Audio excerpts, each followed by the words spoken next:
A primavera está a chegar e com ela novos ritmos de leitura. Leia artigos de opinião e receba acesso antecipado a todos os episódios de Podcast Plus. Acompanhe a atualidade ao minuto. Assine hoje o Observador com até 58% de desconto e habilite-se a ganhar uma tote bag e um voucher da Livraria Almedina. Tudo em observador.pt.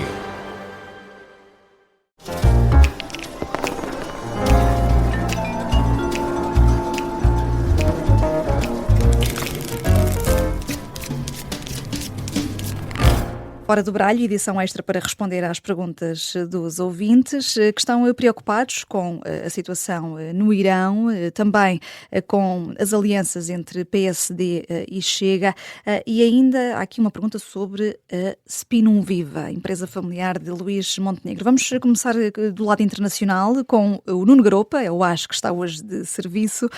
Nuno, Francisco Fernandes pergunta aqui, Donald Trump parece ter compreendido que o Irão não é a Venezuela e que decapitar a liderança iraniana não é suficiente para controlar o regime.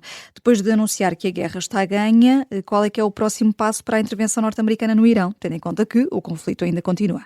O conflito continua e neste momento estão em curso de negociações de paz, enfim, com todo o ceticismo que possamos ter. Mas aqui é preciso também compreender que a Venezuela é diferente do Irão, porque a situação na Venezuela, como aliás tudo indica em Cuba, os Estados Unidos estavam em posição de impor ao regime vigente um conjunto de condições que, uma vez afastado, no caso da Venezuela, o presidente Maduro, no caso de Cuba, pelos vistos, possivelmente nem vai ser afastado ninguém, os regimes acabam por aceitar.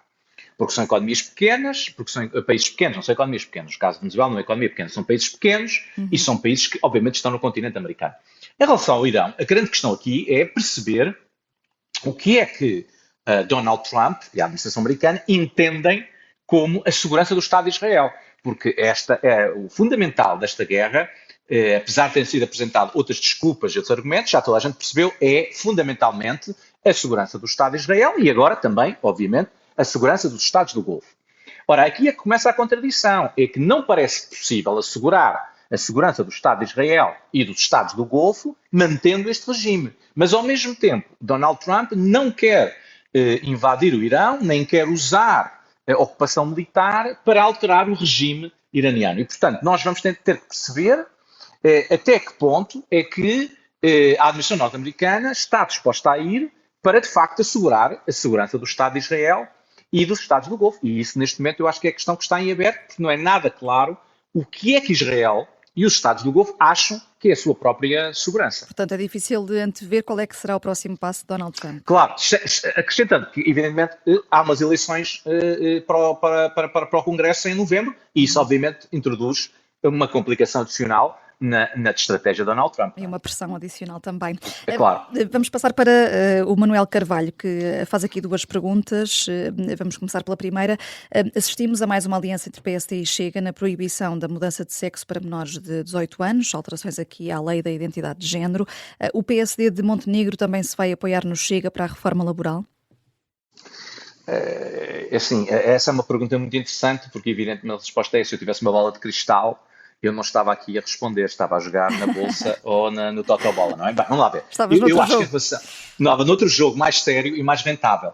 Vamos lá ver. Eu acho que aqui há que reconhecer um conjunto de coisas, que é, apesar de tudo, naquilo que o PSD tem chegado a acordo com o Chega, não é só, obviamente, como disseste, as recentes alterações às leis, mas e também, por exemplo, a que estou-me a lembrar da lei da nacionalidade e tudo isso, há uma certa proximidade de agenda ideológica entre o Chega, o CDS, até fundamentalmente com o CDS nestas matérias mais de identidade de género, e o PSD, apesar do PSD ter que impor disciplina de voto, porque evidentemente tem um conjunto de pessoas mais à esquerda que não concordam. Mas aí há uma certa afinidade ideológica, podemos dizer, nas matérias em que o PSD chegou a acordo com o Chega. O problema da legislação laboral é que o Chega está muito mais próximo das posições do Partido Socialista, se não mesmo à esquerda do Partido Socialista, nesta matéria, do que com o PSD. Portanto, eu não acho que seja impossível que venha a ser essa a coligação final, mas acho que ou o Chega cede imenso e, de facto, muda de posição radicalmente em relação àquilo que Ventura tem dito sobre matérias laborais, ou o PSD cede ou Chega, não sei. Mas diria que a proximidade ideológica entre o PSD e o Chega é muito pequena em matérias laborais e, portanto, não parece que o Chega, desse ponto de vista, seja o parceiro que o PSD quer nestas matérias. Mas vamos ver, pode ser que o PS tenha uma posição tal que force o PSD a aproximar-se do Chega e a fazer concessões ao Chega, ao contrário, se Chega a fazer concessões ao PSD. Sim. Vamos agora ainda à outra pergunta deste ouvinte do Fora do Baralho, que nos escreveu para foradobaralho@observador.pt. Depois de tanto mistério, já foi publicada a lista de empresas que obtiveram serviços da Spinum Viva. Luís Montenegro, de resto, antecipou-se à própria autoridade da transparência, Nuno. Quer isto dizer, é o que pergunta o ouvinte, que o país atravessou mais meio ano de eleições e instabilidade política, mais do que este período, a troco de nada? Aliás, foi mais de meio ano, foi ano e meio. Foi ano e meio. Deixa-me dizer aqui, eu aqui não sou isento e, portanto, tenho que começar por admitir que não sou isento. A minha opinião pessoal é que Luís Montenegro não tem condições éticas para ser Primeiro-Ministro, não é de Spinum Viva. É desde a história das avanças da Câmara de Espinha em 2016.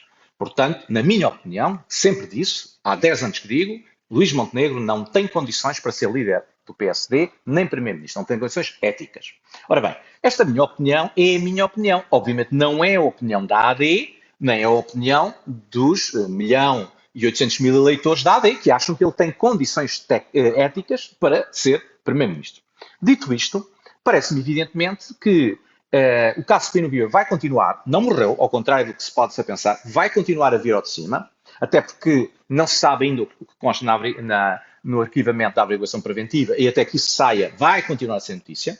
Vai continuar a ser notícia as investigações à casa de Luís Montenegro e eu arrisco que quando Luís Montenegro sair de Primeiro-Ministro vai passar o resto da vida a enfrentar processos no Ministério Público.